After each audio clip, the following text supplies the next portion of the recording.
إخوان الحرفية والصناعية والمحاربين، السلام عليكم ورحمة الله وبركاته. تحياتي لكم جميعا أينما كنتم. اليوم غادي نعاود لكم واحد البلان طرا ليا واحد النهار مع واحد الطاشرون. إخوان كما كتعرفوا هذا واحد الطاشرون كنت خدام معاه، وهو طاشرون ما عندوش القناعة بالخدمة. كما كتعرفوا داك الطاشرونات اللي ملهوفين على الخدمة. المهم كنت خدام معاه أنا غير سيرفيس، وهو ملهوف على الخدمه، ما كرهش الشمس ما تغربش يعوذ بالله.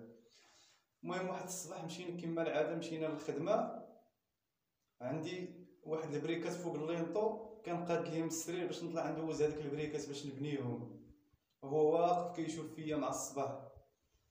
المهم السرير غنقادو غير بالعود، ما عنده لا صافوطاج، ما عنده حتى حاجه، السرير غير بالعود. المسمار ديال 6 حتى المسمار ديال 10 ما عندوش. المهم الاخوان انا كان قاد السرير ديالي، وقفت القراطي، درت الطرابيسات، كنضرب المسمار الاول الثاني الثالث. المهم كندير 4 مسامر للبلانشا، راكم عارفين. المهم السرير الكرماطه والبريك خصني نقاد السرير ديالي مزيان.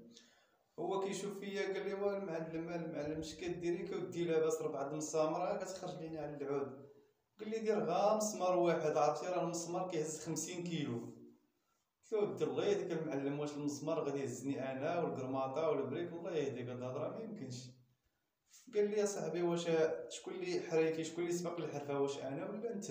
قال لي: حيد بالك، شد لي مطرقه من يدي، شد. المهم دار البلانشا، ضرب مسمار واحد كما قال هو، ضرب مسمار الثاني من الجهه الاخرى، حطيت له المدريات فوق السرير، دار السلم ديالو. قال لي: حيد بالك انت ما تيقتنيش.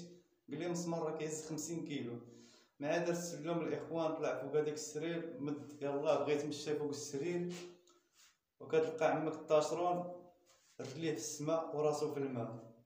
طاح الاخوان، تفلق من الراس ديالو، جاو يدو دار السبيطار خياط. المهم مشى خياط ورجع جاي لعندي مع شتو انا جاي، شدني الضحك، شدتني الضحكه عليه.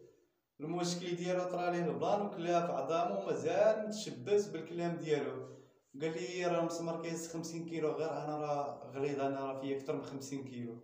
الاخوان لهذا الله يرحم لكم الوالدين، الا قديتي السرير قد دير راسك، ما تثق حتى فشي واحد، ومكن السرير ديالك. وتحياتي للمحاربين اينما كانوا ومشكورين، وما تنساوش تابوناو عندنا في القناه. وتحياتي للجميع وشكرا.